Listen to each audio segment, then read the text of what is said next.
आप सभी श्रोता मित्रों को हार्दिक नमस्कार। प्रस्तुत है सूर्य बालाजी द्वारा लिखित कहानी रमन की चाची।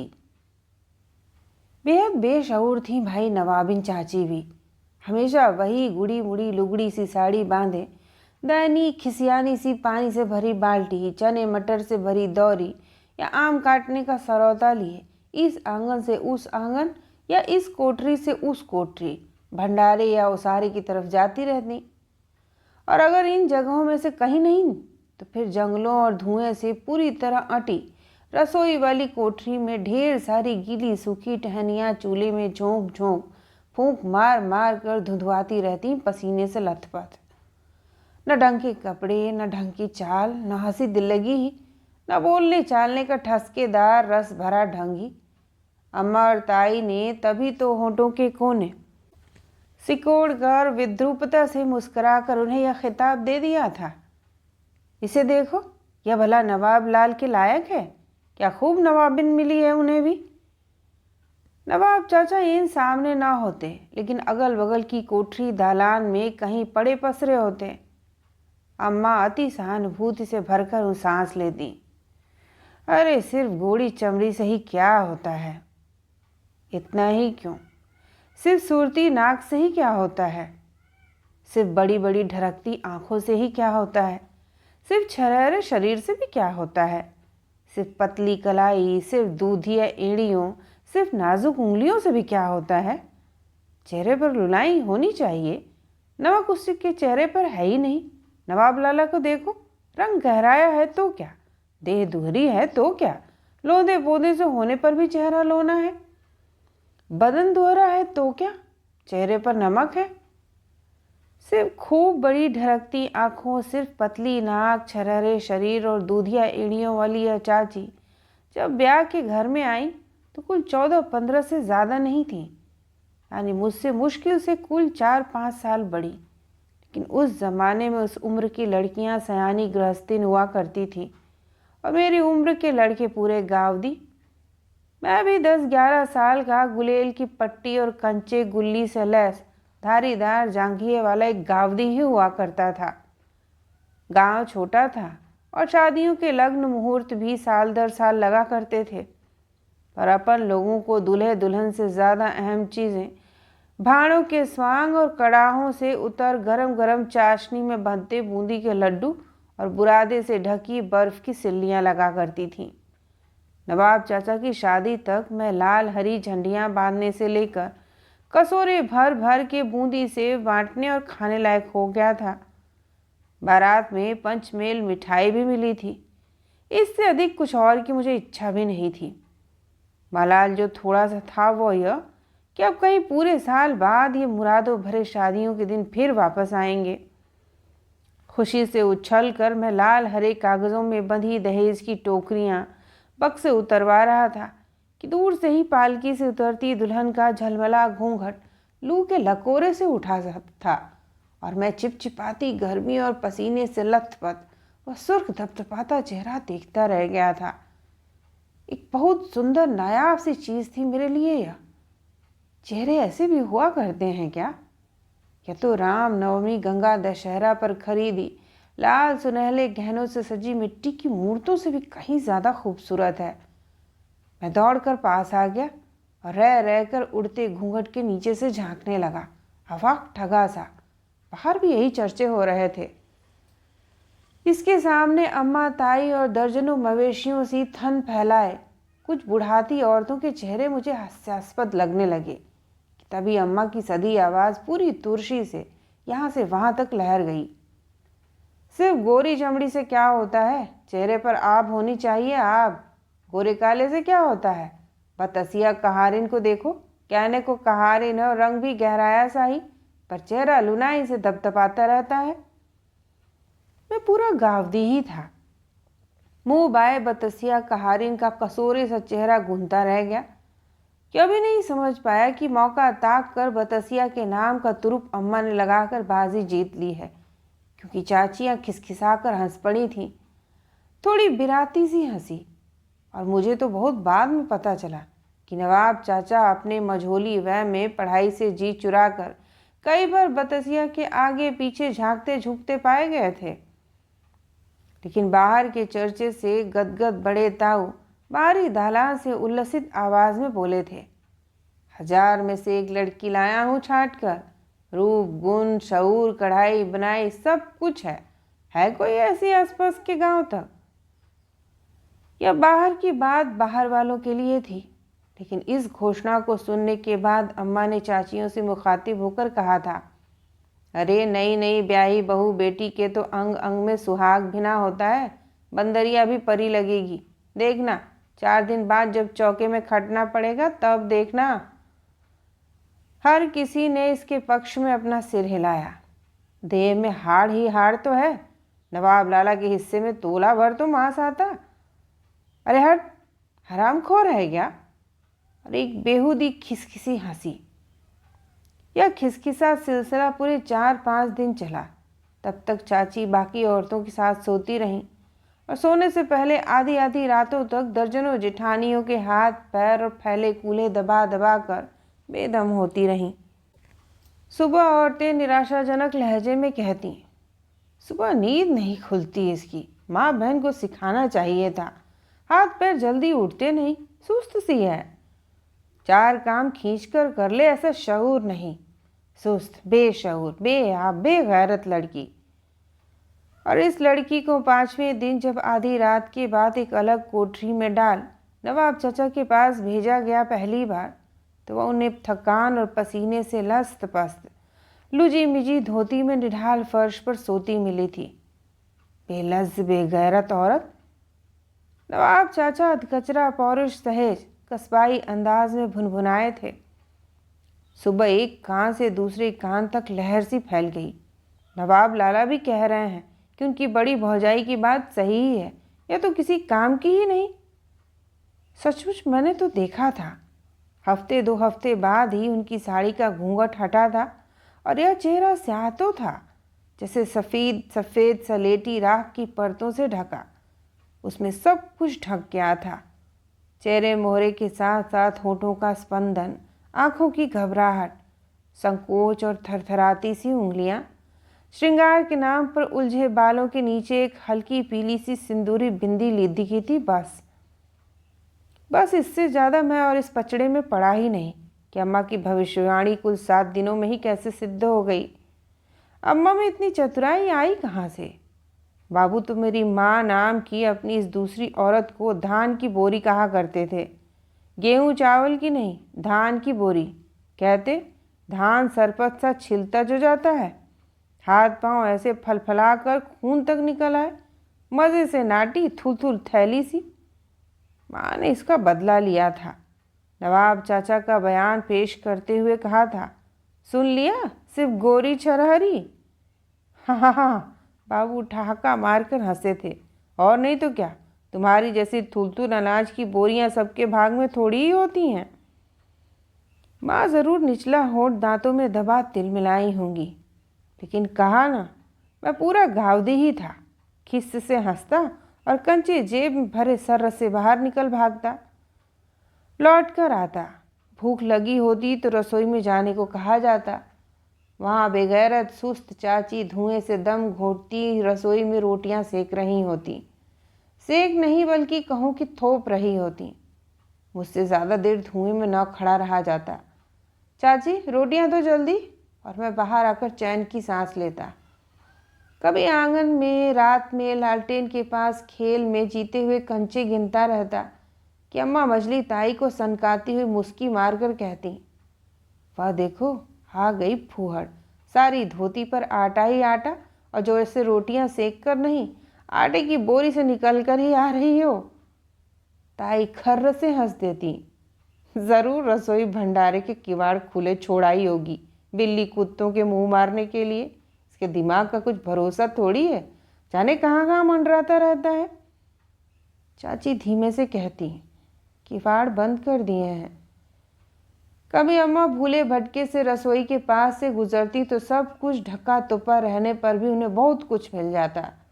देखो ज़रा फूहड़ को, चौके का पानी तक ठीक से सुखाया नहीं, मथानी वहाँ क्यों रख दी, परात जैसे हफ्तों से मंजी धोई ही नहीं है, भंडारे से प्याज की बास आ रही है, ज़रूर सड़ रही होगी। इसने छांटी ही नहीं होगी। कहा ना, इसके भरोसे जो रहा उसको भगवान ही मालिक। मेरी यह सब सुनते रहने की इतनी आदत पड़ गई थी कि कभी चाची को अकेली उनकी कोठरी में पसीने से तर पंखा करते या सुस्ताते देखता तो आश्चर्य से पूछता, अरे तुम मसाले नहीं कूट रही चाची, तुम आटा नहीं छान रही, तुम्हें चावल नहीं बीनना क्या, तुम्हारी सारी रोटियां सिक गई। चाची सहमी आंखों से इधर उधर देखती, तब बहुत धीमे से जैसे संभल कर मुस्कुराती। कभी कभी मेरे हाथों में भरी कांच की चिकनी चिकनी गोलियों में से एक दो लेकर यूं ही हाथों में घुमाती रहती। इन दो एक लम्हों को बस वे जैसे कहीं होती ही नहीं, कहीं नहीं। रसोई, भंडारे, अनाज की कुटलों से दूर जहाँ वह होती और कांच की रंग बिरंगी फूल पत्तों वाली या गोलियां होती। थोड़ी देर में ही मेरे सब्र का बांध टूट जाता और मैं गोलियां उनके हाथ से लेकर खेलने भाग जाता। लौटता तो आंगन या दालान में 3-4 चाचियां ताइयां झांव झांव कर रही होती। सब एक साथ ही हाथ नचा नचा कर इस तरह बोल रही होती जैसे वे एक दूसरे से लड़ रही हों। लेकिन बीच बीच में एक आध के ठिठिहा कर हंस पड़ने से लग जाता कि वह लड़ नहीं रही हैं, बल्कि सारांश यह है कि इस बेगैरत चाची के फूहड़पन की एक से एक नई मिसाल पेश कर रही हैं। तमाम शिकायतें और लानतें और बीच बीच में मस्खरियाँ। उस दिन भी चारों ओर से घेरा बनाकर झांव झांव हो रही थी कि आंख से देखकर चलती ही नहीं, दिमाग जाने कहाँ रहता है। ऐसे ही ठोकर खाकर हंसुए पर गिरी कि पूरा अचार का मर्तबान ही उलट गया। अब लो भला, उतना पैसा, मेहनत, आम कटहल का अचार स्वाहा हो गया इसके नाम को। अरे ज़रा तो देखना था, कहाँ की फूहड़ मिली है भाई। चाची बीचों बीच सिर झुकाए सांस रोके सहमी खड़ी थी कि मैंने देखा जमीन पर बहते अचार के तेल के बीच लाल खून की धार। मैं चीखा था, अरे चाची के पैर से खून बह रहा है। लो और बना, पैर और काट लिया, मुंह सिले खड़ी है। अरे जा पैर को धो, हल्दी चूना लगा ले, पूरी ठस है भाई। मैं चाची को बाहर ले आया, नलके पर पैर धुलाया, खून बहता जा रहा था। हल्दी मांगी तो एक ने घोल कर दे दी। बाहर वाले लोग हमेशा इसे औरतों की झिकझिक समझते थे। इस बार मैं बाहर जाकर नवाब चाचा से बोला, चाची को चोट लग गई है। बगैर किसी जांच पड़ताल के अपने हाथों में पकड़े तिलस्मी उपन्यास पर नज़र गड़ाए ही उन्होंने इत्मीनान से कहा, वो है ही बेगैरत। मैं चौंक के रह गया, आपको कैसे मालूम? घर की औरतें कहती हैं, सभी कहते हैं। और उसी इत्मीनान से वो पढ़ने लगे। घर की औरतें अम्मा की उंगलियों पर नाचती। अम्मा नवाब चाचा से अक्सर रात में उनके कोठरी में जाने से पहले कहती कि वे ज़रा समझाया करें चाची को, ज़रा शऊर कायदे से रहे, आखिर वे उनकी दुश्मन तो नहीं, उसके भले के लिए ही तो कहती हैं। कितना भी सिखाओ बताओ समझती ही नहीं। सुधरने को कौन कहे, बिगड़ती ही जा रही है। कैसे, क्या बिगड़ती जा रही है, यह कोई नहीं बताता। सो चाचा कोठरी में जाने के साथ ही उन्हें घर की औरतों के हिसाब से चलने का आदेश देते। थोड़ा जवाब तलब भी करते कि आखिर वे अपने को सुधारती क्यों नहीं। अगर उन्होंने न सुधारा तो चाचा से बुरा कोई न होगा। और अंत में एक बहुत ही पौरुष भरा वाक्य जोड़कर निश्चिंत हो जाते कि वे जोरू के गुलाम नहीं हैं, समझी। लेकिन घर की औरतें बराबर गवाह रहीं कि इतना होने पर भी चाची कभी नहीं सुधरी और नवाब चाचा इतने बुरे कभी नहीं हुए कि उनसे बुरा कोई न हो। चाची सिर्फ सहमती गई और नवाब चाचा की इज्जत घर की औरतों के बीच दिन दुनी रात चौगुनी बढ़ती गई। चाचा खाना खा रहे होते तो अम्मा पंखा जल रही होती और सीढ़ी गुड़ी सी चाची कहीं किसी कोठरी में दाल पछोर रही होती। अरे उसे पता तो होना चाहिए कि उसका आदमी खाना खा रहा है, पीड़ा पानी तक को तो पूछ नहीं सकती। कोई बात नहीं, मैं तो हूँ। जबकि अम्मा ने जानबूझकर चाची को उस वक्त दाल पछोरने पर बिठा दिया होता। चाचा कस्बे से शहर जा रहे होते तो दरवाजे तक अम्मा ही टाइम कुटाइम की सलाह सहेजती आती होती। चाची सबके खाने के बाद चौका संभाल रही होती। अम्मा के अनुसार चाची को याद ही नहीं रही होगी कि ज़रा जाते वक्त जूता छड़ी तो सहेज दे। उस दिन स्कूल से लौटकर जब खाना मांगने चाची के पास गया तो वह निचाट सूनी दोपहरी में अपना दायां पांव जोर से हाथों से भींचे दर्द से छटपटा रही थी। आवाज़ बस इतनी कि गर्म लू के झकोरे में मिल जाए, किसी की नींद को खलल न पहुँचे। मैं बदहवास सा भागा बाबू के पास पहुँचा।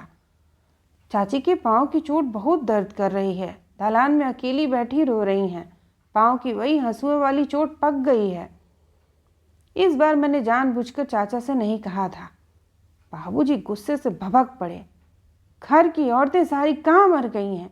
एक इंसान मर रहा, इन्हें खबर तक नहीं। सब लोग अपनी अपनी कोठरियों में सो रही हैं। चाची के दर्द से छलछलाए मेरे मन ने पहली बार अपने अंदर एक तीव्र प्रतिहिंसा महसूस की थी। और नवाब कहाँ गए? बाबूजी ने फिर पूछा। चाचा तिलस्मी उपन्यास एक तरफ रखकर आए तो बाबू ने फटकारा, तुम कैसे मूजी हो जी? तुम्हारी औरत दर्द से बिलबिला रही है और तुम तिलस्मी होशरुबा पढ़ रहे हो। ले जाओ उसे तैयार करके, कुंदनपुर के डॉक्टर को दिखा के लाओ। चाचा बाकायदा अपनी मर्दानगी में भुनभुनाए, मैं ये सब औरतों की बातें क्या जानूं, घर की औरतों को बता देती। अरे घोंचू, शादी तुमने की है या उसके साथ या घर की औरतों ने? तुम्हारा भी तो कुछ फर्ज बनता है, निभा कर जाओ। चाचा के पौरुष की यह सबसे बड़ी हेठी थी कि उन्हें जोरू के गुलाम की तरह जोरू को लेकर अस्पताल या डॉक्टरी इलाज के लिए जाना पड़े। यह सब कहीं सच्चे मर्द करते हैं, और करते हैं तो सबकी मस्खरी का निशाना बनते हैं। आखिर भुनभुनाकर मुझसे बोले, चल रमन, तू भी चल। मैं चाची के साथ रिक्शे पर बैठा, चाचा साइकिल पर।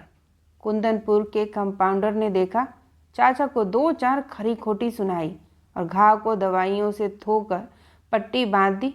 अगले हफ्ते फिर लाने को कहा। लौटते हुए चाची का दर्द कम हो गया था। वो मुझसे बात करती आई, रमन भैया, तुम कौन सी हिंदी की किताब पढ़ते हो? भारत भारती। क्यों? मैं भी वही पढ़ी हूँ 8वीं में। अच्छा, पर आधी ही ना? तब तक उनकी आंखें बहुत उदास हो गईं। तुम मुझे वो किताब दोगे पढ़ने को? पूरी पढ़ूंगी। ज़रूर दूंगा, कहोगी तो पढ़कर भी सुनाऊंगा। वह खुश हो गईं। थोड़ा रुककर पूछा, तुम्हारे स्कूल में कौन सी प्रार्थना होती है? मैंने बताई। अरे, वो बच्चों से की लग पड़ी, यही तो हमारे स्कूल में भी होती थी। फिर वह अपने आप में ही गुनगुनाने लगी, पितु मातु सहायक स्वामी सखा तुम ही एक नाथ हमारे हो, जिनके कुछ और आधार नहीं तिनके तुम ही रखवारे हो। थोड़ी देर गुनगुनाने के बाद मुझसे बोली, तुम्हारे स्कूल में कैसे गाते हैं? इसी राग में, ऐसे ही। तुम पढ़ती थी स्कूल में? हाँ, वह खुश होकर बोली। तब तुम क्या पहनती थी? कभी साड़ी, कभी सलवार, कुर्ता, चुन्नी। मेरे पास 4 चुन्नियाँ थीं, हरी, पीली, आसमानी और प्याजी रंग की। उन्हें सब कुछ बताना बड़ा अच्छा लग रहा था, जैसे बस वह वही सब बताती चली जाना चाह रही थीं। फिर तुम कैसी लगती होंगी? मैंने भोलेपन से पूछा। क्या जानूं, कहकर वह शर्मा गई। मैं भौचक्का देखता रह गया। बहुत दिनों बाद वह बेहद खूबसूरत लगी थी, नायाब चीज़ सी, जैसे विदा होने के बाद, डोले से उतरने के बाद लू के झकोरों के बीच दब दब धमकती हुई। लेकिन घर के दरवाजे पर आने के साथ ही चाची का चेहरा फिर डर सहमकर सूख सा गया। वह सहमी सहमी से अपनी कोठरी में चली गई। मैंने बड़ों के से अंदाज में कहा, इन्हें डॉक्टर ने चलने को मना किया है। अम्मा का चेहरा ज़्यादा ही कसा हुआ था, सभी औरतों का भी चढ़ा चढ़ा सा। वे लगातार घुनी घुनी आवाज़ में बोलती जा रही थीं। इसका मतलब था कि देखो ज़रा कितना घुटी हुई है, हमसे बताया तक नहीं और मर्दों तक बात पहुंच गई कि यह खूब छटी हुई है, जानबूझकर ऐसी सिसकारी भरती है जैसे मर्द के मारे मरी जा रही है। कि हम सब बूढ़े हो गए, कभी बाहरी डॉक्टर का मुंह तक नहीं देखा, बड़े बड़े जर, बुखार, फोड़े, नासूर तक घर के घर ठीक हो गए, या कस्बे के अस्पताल तक घूम आई। कि इसने घूमने का अच्छा बहाना लगाया, तेरा चरित्र कोई इससे सीखे। मैंने मिडिल पास कर लिया अच्छे नंबरों से। पहले से ही तय था कि मिडिल के बाद, चूंकि बाद में स्कूल नहीं है, इसलिए मामा अर्थात अपनी पहली माँ वाले के पास जाकर पढ़ूंगा। वैसे भी मेरी माँ के मरने के बाद से मेरे ननिहाल से लगातार बाबूजी पर वे लोग दबाव डाल रहे थे कि मैं जब तक बड़ा न हो जाऊं ननिहाल में रहूं। ऊपर से कुछ न कहकर भी वे लोग दूसरी माँ के स्वभाव के प्रति शंकालु थे। तय हो जाने के बाद मैं सीधा चाची के पास गया। मैं अब मामा के यहाँ रहकर पढ़ूंगा। वाह करुण सी आंखों से मुझे देखती रही, फिर धीरे से बोली, मामा के यहाँ? तुम यहाँ नहीं पढ़ सकते रमन भैया, यहाँ स्कूल नहीं है ना। अच्छा हाँ, लेकिन यहाँ साल 6 महीने में कोई स्कूल खुल जाए तो क्या रुक जाओगे? जैसे अपने आप को दिलासा दे रही थी। अरे स्कूल कैसे खुल जाएगा? मुझे उनकी बचकानी बातों पर हंसी आ गई। फिर मैं बड़ों की तरह उन्हें समझाता सा बोला, तुम चाची मेरी हिंदी वाली किताब रख सकती हो। हाँ अच्छा, मुझे दे जाना, वो अपने को समझाती सी बोली थी। जाने के दिन जब मेरा सामान वगैरह रिक्शे पर रख दिया गया तो अनायास मुझे लगने लगा था जैसे मैं अधकचरे किशोर से एक वयस्क जिम्मेदार बड़े युवा में बदल गया हूँ।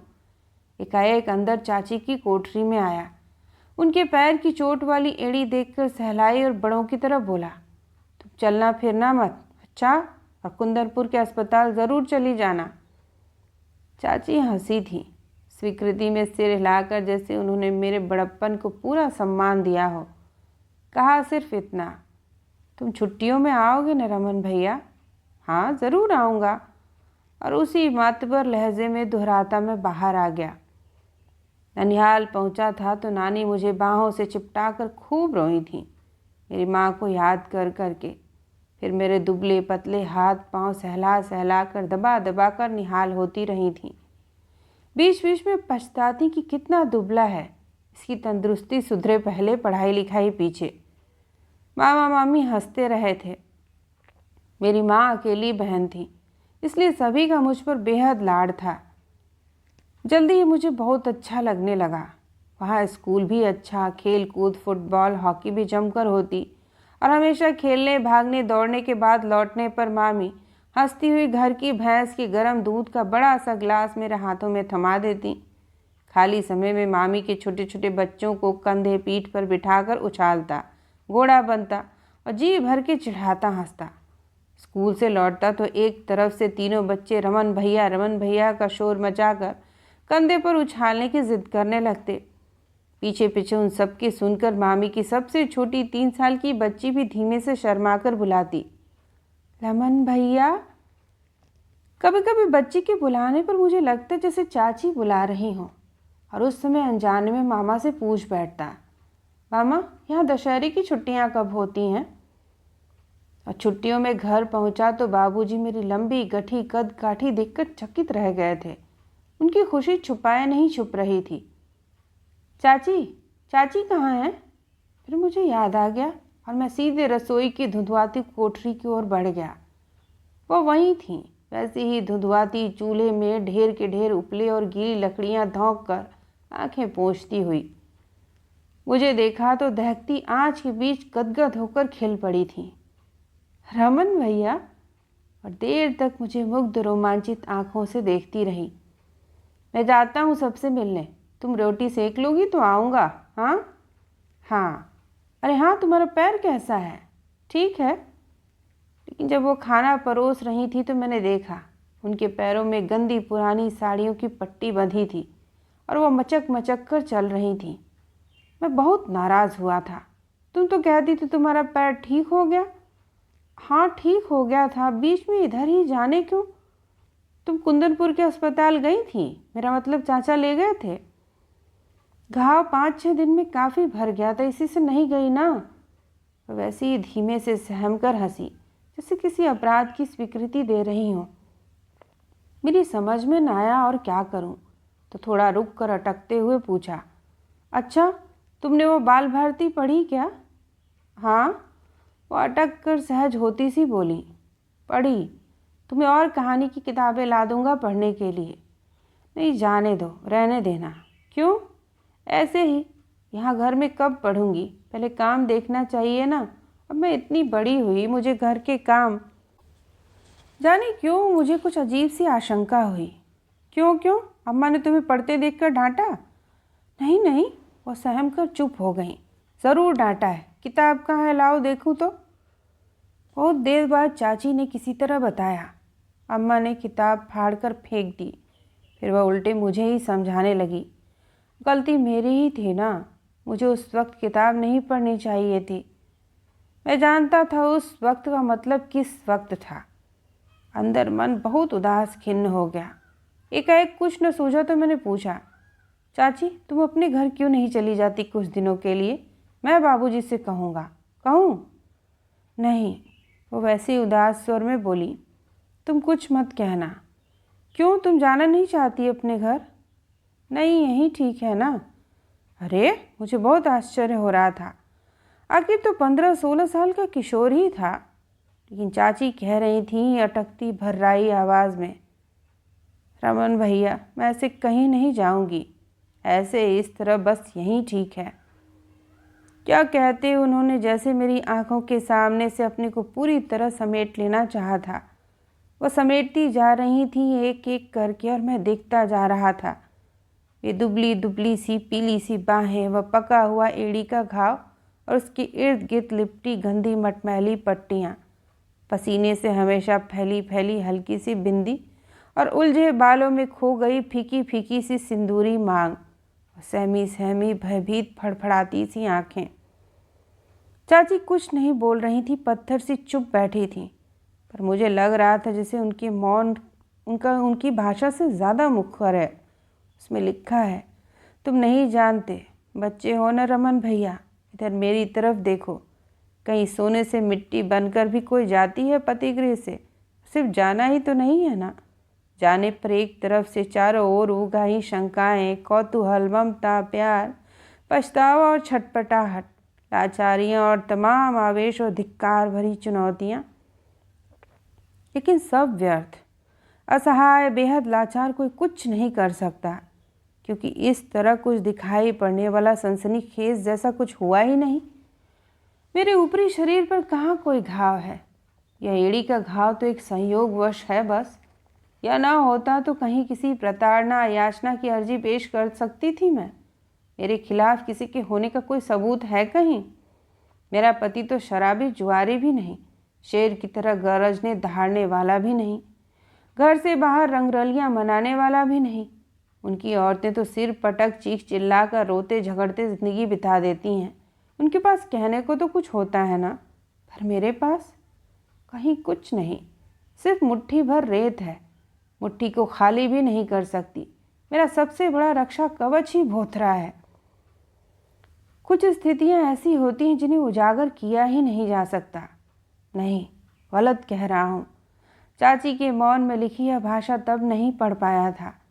उस समय तो बस एक किशोर मन में पनपने लायक भरा माया ममता सहज बैठा रहा था। लेकिन बोलूँ क्या, समझ में ना आता था। तब चाची ही बोली थी, वहाँ नानी के पास अच्छा लगता है? हाँ, सब लोग बहुत अच्छे हैं। मैंने बताया कि वहाँ का स्कूल यहाँ वाले से बहुत अच्छा है। हॉकी फुटबॉल खेलता हूँ, मामी के बच्चों से जी भर खिलवाड़। अच्छा, तब तो तुम्हें अब यहाँ अच्छा नहीं लगता होगा ना? वाह, लगता क्यों नहीं? अच्छा तो कब तक रुकोगे? जल्दी से सोत्साह बोला, पूरी छुट्टियाँ, सिर्फ स्कूल खुलने से एक दिन पहले जाऊँगा। चाची की आंखों में हल्की सी जोत भर गई थी। थोड़ी देर तक निश्चल प्यार से मुझे देखती रहीं, फिर मुझ पर दृष्टि ठहराए ठहराई ममता से बोली, रमन भैया तुम मेरे लिए रुक रहे हो ना? हाँ, मैंने सिर झुकाकर थोड़ा झेंप कर कहा, मुझे भी तो यहाँ तुम्हारे पास अच्छा लगता है। इन थोड़े से बचकाने सवाल जवाबों ने संकोची मन को थोड़ा बढ़ावा दिया। चाची, हाँ, तुम ये कैसी लुगड़ी धुगड़ी सी साड़ी पहने गंदी सी रहती हो हमेशा? चाची हंसी अजीब दयनीयता से। क्या करूं, मुझसे कपड़े साफ ही नहीं हो पाते। ढेर सारा साबुन घिस लेती हूँ, धोती वैसी की वैसी गंदी। गलत, बिल्कुल गलत। तुमने मेरी पैंट धोकर कितनी साफ कर दी थी। ये साबुन वाली बात तो अम्मा उस दिन तुम्हें कहकर डांट रही थी। तुम्हारी साड़ियाँ ही रंग उधड़ी पुरानी सी हैं। तुम अच्छी नई साड़ियाँ क्यों नहीं पहनती बक्से से निकाल कर? अरे घर के काम काज के लिए यही सब साड़ियाँ ठीक हैं, चटकदार साड़ियाँ तो। लेकिन अम्मा और ताई चाचियाँ तो पहनती हैं, वे लोग तो नाखूनों में पालिश बिंदी भी लगाती हैं। वो लोग शऊरदार हैं, तुम फिर झूठ बोल रही हो। मैं अपनी उम्र भर नाराज़ होकर बोला। मैं देखता नहीं क्या, तुम तो सब लोगों से कहीं ज़्यादा काम करती हो, तुम्हें सब काम करना होता है। अम्मा चाचियाँ सब झूठ झूठ बका करती हैं और तुम देखने में भी सबसे अच्छी हो। इस बार चाची एकदम छोटी बच्ची की तरह खिलखिलाकर हंस पड़ी थी। मैं चौंक कर देखता रह गया। मुझे सचमुच विश्वास नहीं आ रहा था कि चाची ऐसे भी हंस सकती हैं। एक क्षण मुझे लगा कि क्या इस चेहरे में फिर से वैसी ही जोत भरी जा सकती है जैसी उस दोपहर, उस पहली दोपहर पालकी से उतरते हुए लू के झकोरे से जब घूंघट उड़ा था तब। मैं एकदम पूछ बैठा, सुनो चाची, तुम्हारे पास साड़ियाँ हैं भी या नहीं? कि आंखें जैसे लज्जा और अपमान से भर आईं। वो जल्दी से सहमते हुए सख्त लहजे में बोली, क्यों है, क्यों नहीं है तो। लेकिन उनकी आंखों की कचोट देखकर मैं अपने आप को धिक्कार उठा था। क्यों पूछी मैंने ऐसी बात?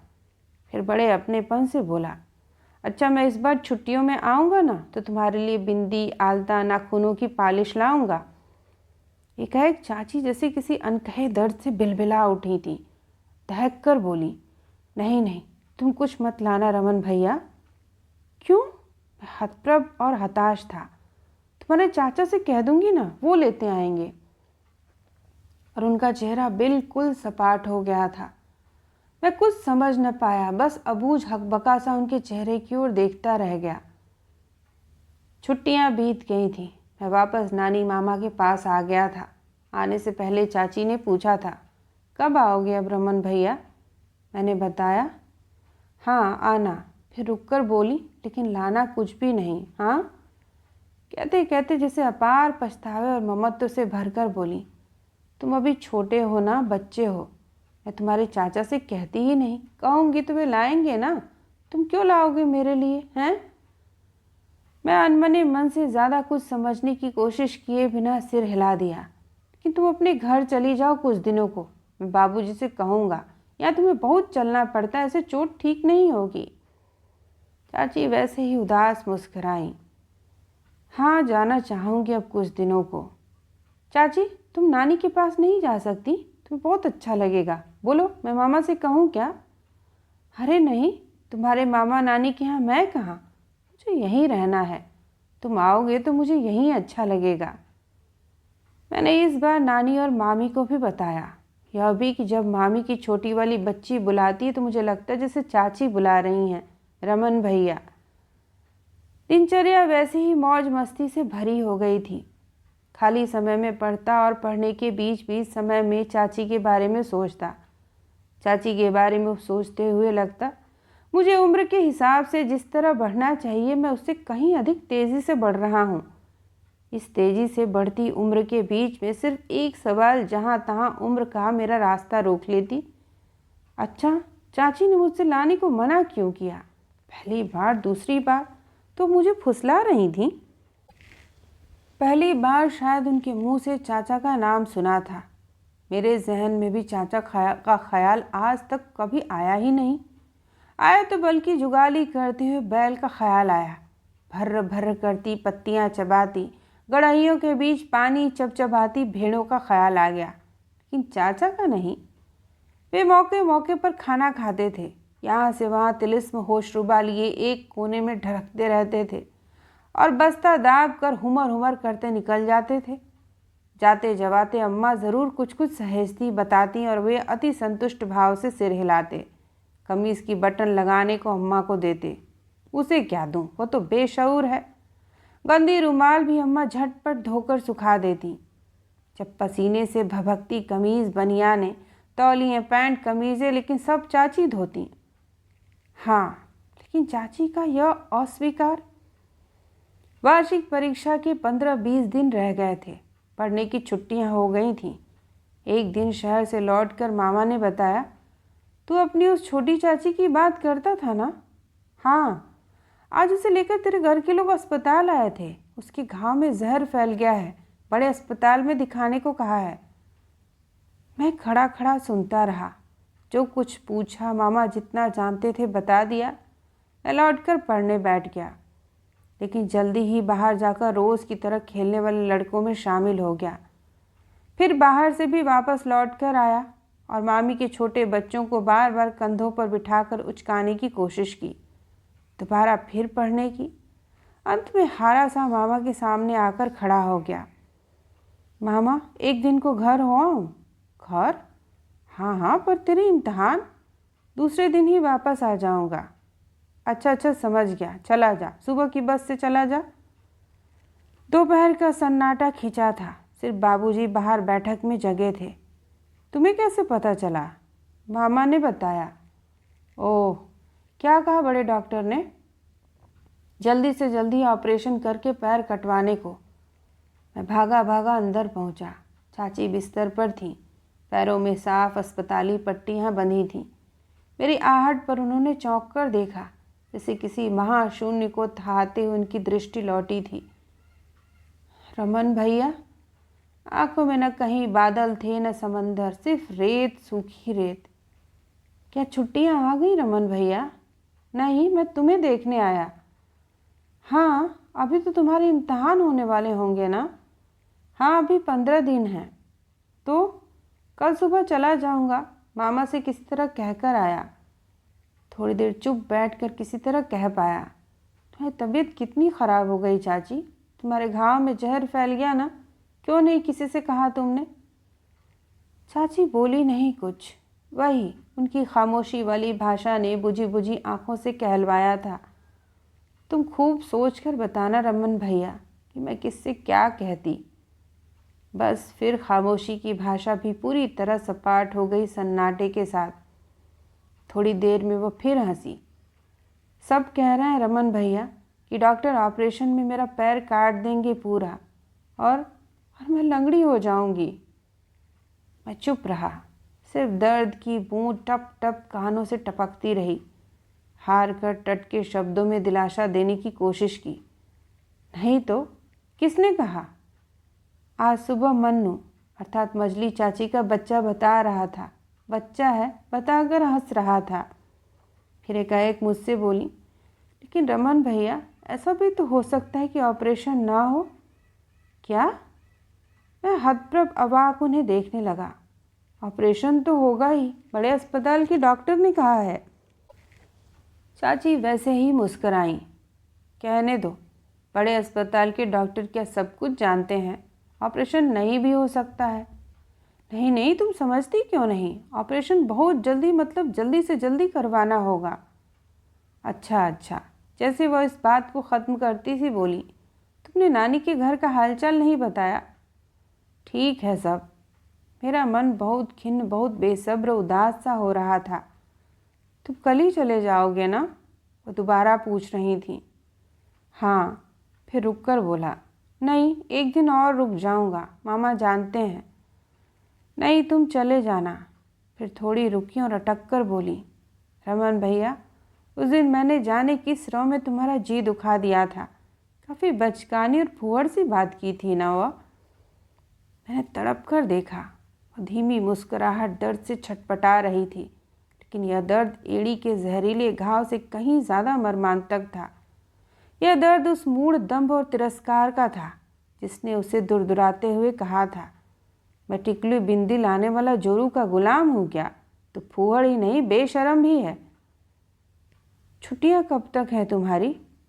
उन्होंने अपने दर्द से उभर कर पूछा। अभी 1 महीने हैं। मैं बोला। मैंने अचकचा कर उन्हें देखा। मेरे किशोर मन की सामर्थ्य शायद दर्द की उस सीमा रेखा पर टूट रही थी। दूसरे दिन मैं वापस चला आया था। चौथे दिन गणित के मास्टर जी के पास से एक सवाल पूछकर लौटा तो मामा आंगन में खामोश से बैठे थे। नानी और मामी की आंखें भरभराई हुई थीं। मामा ने बुलाकर मुझे पास बिठाया और कंधे थपथपाकर धीमे से कहा, रमन, तेरी वो चाची नहीं रही। सुबह डॉक्टर ने अस्पताल में बुलाया था ऑपरेशन के लिए। उसने सुना रात में सोई और सोई सोई ही सारी यातनाओं से मुक्ति पा ली। मेरे कानों में किसी अनकहे दर्द की बूंद बूंद टपक रही थी। तो यह थी सूर्य बालाजी द्वारा लिखित कहानी सुनने के लिए आप सभी का धन्यवाद।